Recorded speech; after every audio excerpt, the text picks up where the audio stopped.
तो आज आपके सामने एक दृष्टांत, एक कहानी, एक बहुत ही अच्छी प्रेरणादायक कि एक निस्वार्थ भाव प्रेम की। एक कहते हैं निस्वार्थ भाव से कुछ हम करते हैं। क्या हमने आज तक किसी की रोजी रोटी का साधन बनाया, किसी का परिवार चलाने के हम कारण बने, किसी के दुख तकलीफ हम मिटाने के कारण बने या नहीं बने? तो आज एक ऐसी कहानी है, अगर हम नहीं करते हैं तो बहुत ही अच्छी सिखलाई मिलने वाली है। जो भी वीडियो देख रहा है पूरा देखिए। आजकल देख रहा वीडियो पसंद ही नहीं किया जा रहा, ऐसा क्या है? क्योंकि कोई गलत वीडियो नहीं होता मेरा। आज की कहानी कुछ ऐसी है, एक संत की कहानी है जिसने निस्वार्थ भाव से एक बूढ़ी माता जी का घर परिवार चलाने में मदद की और उसको पता भी नहीं। तो जो भी वीडियो देख रहा है सबसे पहले चैनल को सब्सक्राइब कर दे। जो पहली बार देख रहा है लाइक करे, कमेंट करके जरूर बताएं कैसा। तो सभी निरंकारी संत महात्मा भाई बहन माताओं के चरणों प्यार भरा नतमस्तक है, धन्यवाद जी। और जो मनमित्र भाई सब्सक्राइबर सभी को प्यार भरा नमस्कार। तो चलते वीडियो को शुरू करते हैं। वीडियो शुरू करने से पहले बता रहा हूँ कि वीडियो आप कहते देखोगे तो ही समझ में आएगा। थंबनेल को देख के क्लिक करना कोई गलत बात नहीं होती। जो वीडियो के अंदर होता है थंबनेल में वही होता है। और आज तक मैंने ऐसा कोई वीडियो बनाया नहीं कि थंबनेल में कुछ और हो, टाइटल कुछ और हो, वीडियो कुछ और हो। तो आज जो मैं आपको बता रहा हूँ, आप देखोगे सुनोगे तो आपको समझ में आएगी वास्तव में हम ऐसा कर नहीं पा रहे। हम कोई भी ऐसा नहीं करते। अगर हमें गलती से पता चल जाए कि हमारा फेंका हुआ कूड़ा और किसी के काम आ रहा तो आप कूड़ा फेंकना बंद कर दोगे। कूड़ा फेंकना बंद कर दोगे।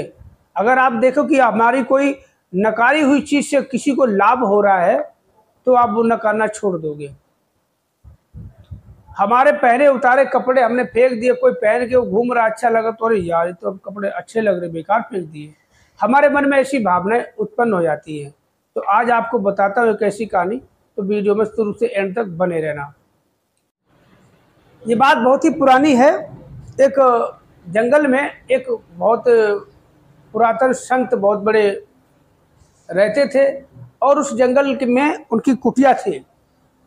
और कुटिया के किनारे मतलब थोड़ा सा जंगल में ही, जंगल के आसपास नदी भी थी। तो उसी कुटिया में जंगल में वो संत रहा करते थे। और वह जंगल में क्या जो भी फल फ्रूट मिलते थे खा के गुजारा करते थे। और वो भगवान का मंत्रोच्चारण किया करते थे। जब उन्हें फुर्सत मिलती थी खाया पिया और मंत्रोच्चारण में लग गए, मंत्रों का जाप करने लग गए, फल फ्रूट खाया पिया लग गए। तो ऐसे करते करते एक दिन क्या हुआ कि उनके वैसे कुटिया के पास में बड़े बांस का जो पेड़ सभी जानते, बांस के पेड़ थे बड़े बड़े। तो उन संत महात्मा को, बाबा जी को बांस की जो टोकरी बनाने का अनुभव था, वो बना लेते थे, बहुत अच्छे थे।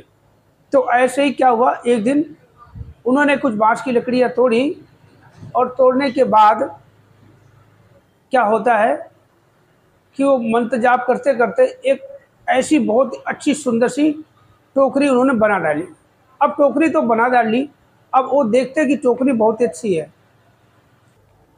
तो जब टोकरी बनके तैयार होगी, अब उन्होंने देखा कि टोकरी बहुत ही सुंदर, अच्छी, मजबूत बनी है। अब उन्होंने सोचा कि यार मेरे ही किस काम की टोकरी। उन्होंने आओ देखा ना ताव देखा और नदी में बहा दिया।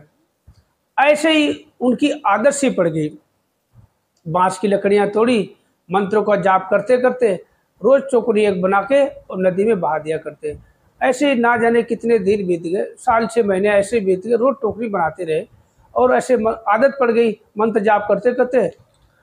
उनका हाथ इतना साफ हो गया कि पता ही नहीं चलता टोकरी कब बन गई, और बना के टोकरी को नदी में बहा दिया करते थे।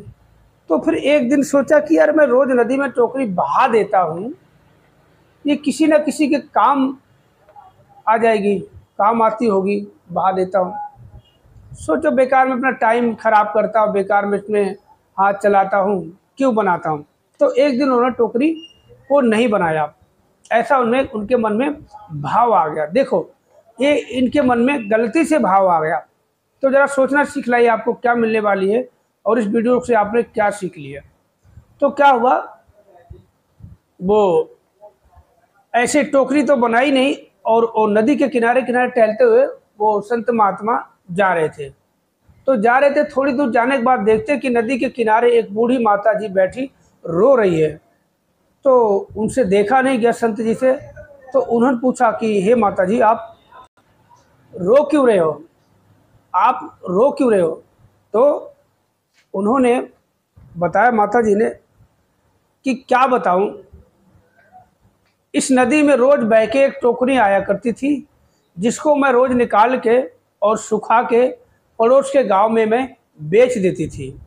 इससे मेरा जीवन यापन हो रहा था, परिवार का खर्चा चल रहा था, रोटी हमारी चल रही थी, इससे दाल रोटी, इससे हमारा गुजारा, रोज का गुजारा भत्ता हो जाया करता था। अब कुछ दिनों से टोकरी नहीं आ रही, तो हमारा परिवार का खाना पीना नहीं हो पा रहा, हमारा जीवन का जो रोज़मर्रे का भत्ता वो नहीं हो पा रहा, हमारा दिनचर्या में जो खर्चे होते हैं, हमारे घर में दाल रोटी नहीं चल पा रही है, मैं बहुत परेशान हूँ। तो संत को अपनी, अब उसको गलती भी नहीं कह सकते, क्योंकि वो तो ऐसे ही बना के डाल दिया करते थे। उनको थोड़ा सा अंदर से फील हुआ कि यार ये बनानी चाहिए। तो बिना कुछ कहे संत महात्मा जी वो चुपचाप कुटिया में गए और उसी टाइम तुरंत टोकरी बनाई, और बनाने के बाद नदी में बहा दिया। अब बहा दिया, अब रोज़ का क्रम बना लिया, तो बना लिया, टोकरी रोज़ बहा दिया करते बना के। और वो माता जी बड़ी खुश हो गई, और पहले से भी ज़्यादा टोकरी वो बनाने लगे। पहले रोज़ एक बनाते थे, अब 2 टोकरी डालने लगे। माता जी बहुत खुश हो गई, बहुत अच्छा घर परिवार चलने लग गया। कुछ दिनों के बाद वो ऐसे टहलते हुए गए, तो माता जी दिख गई। माता जी अब कैसे बड़े खुश लग रहे, बोला हाँ अब तो 2 टोकरी आती। बोला परमात्मा की कृपा है। मगर उन्होंने बताया नहीं कि मैं बना के डालता था। तो उससे सिखलाई क्या मिलती है? कहते हैं हम कोई भी काम करते हैं निस्वार्थ भाव से करते हैं, हमें नहीं किसी और को, तो उससे भला उसको लाभ हो ही रहा होगा। तो हम कोशिश करें कि जो भी काम करें निस्वार्थ भाव से करें, किसी की मदद करें, ये ना सोचे हमें कुछ मिलेगा। तो आज का वीडियो यहीं पे विराम लेता हूँ। आप जी को कैसा लगा कमेंट करके ज़रूर बताना। कभी कोई भी आते जाते रास्ते में कहीं भी हमें मिल जाए, किसी की भी मदद कर दिया करें बिना सोचे समझे। जो ज़रूरतमंद है उसकी मदद करके भूल जाए, यही कहते हैं इंसानियत है। तो